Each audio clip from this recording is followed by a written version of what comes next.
मतलब 3-4 पड़ी हुई हैं, लेकिन टेस्ट सबका एक ही था। लेकिन वो आइसक्रीम थी जो होती है ना, मतलब हम यहाँ पे जो खाते हैं, मतलब लोकल नहीं, मतलब जैसे वाल्स वालों की होगी, वो टेस्ट नहीं था, मतलब और किस्म की टेस्ट था। लेकिन आइसक्रीम बहुत अच्छी थी, लेकिन चारों का टेस्ट एक ही था और जमी बहुत हुई थी, बड़ी हैवी किस्म की आइसक्रीम थी, निकल बहुत देर से रही। तो मैं जो केक भी साथ लेने आता हूँ, तो केक भी रेसिपी चेक कर सकते हैं, बहुत किस्म के केक पड़े हैं। और केक भी जो हमने आइसक्रीम थोड़ी सी खा ली थी, जो मैं जो और लेके आता हूँ, बस अब पैसे जो है ना पूरे करने हैं। और मैं जो, क्योंकि बस आइसक्रीम वैसे ही बंदा जो है ना खा ही लेता है, मेरा दोस्त ये लेके आता है, बस अभी चेक करें इसके काम चेक करें, ये लेके आया, इसको पॉन्डिंग कहते हैं।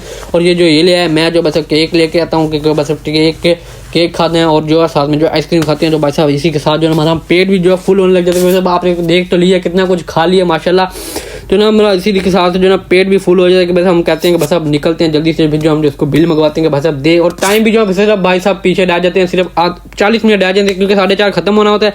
हम जो फिर 10 जो है 40 मिनट पहले बाहर रहते हैं कि बस अब इनको माफ़ी देते हैं और साथ में जो व्लॉग भी एंड करते हैं। तो अगर आपको ये वीडियो अच्छी लगी है तो बस अब लाइक फॉलो सब्सक्राइब जरूर कर दिएगा, ऐसे व्लॉग आएंगे अब इंशाल्लाह डाला करेंगे व्लॉग, और बेल आइकन को दबा दीजिएगा। मिलते हैं अगले वीडियो में, तब तक के लिए अल्लाह हाफिज़।